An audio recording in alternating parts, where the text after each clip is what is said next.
Het lood van de JSF zal binnen de normen blijven, sinds de berekenings van het Nationaal Lucht- en Ruimtevaartlaboratorium.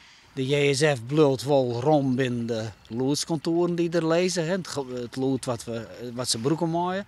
Maar als we dat nou afzetten in de F-16, die broekt ongeveer de helft van de beschikbare ruimte. En ik schat in dat de JSF zo op 80% ongeveer zit. De JSF had wel meer leven als de F-16. Maar de vliegbasis neemt ik maatregels in de loodsoerlijst. Ook het grondgebonden geluid, daar gaan we maatregelen voor nemen. We gaan schermen plaatsen om te voorkomen, om eigenlijk de overlast voor de omgeving te beperken, zoveel mogelijk te beperken. Er worden wel meer jongs- en nachtvluchten verwachten.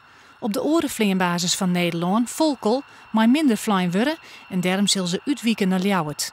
Het aantal jongensvluchten dat wordt verhegen, dat is verhegen van 10 naar 15% en het gaat nu terug naar 20%. Dus die jongensvluchten merken wij met name, daar hebben we meer last van dan hoe daar.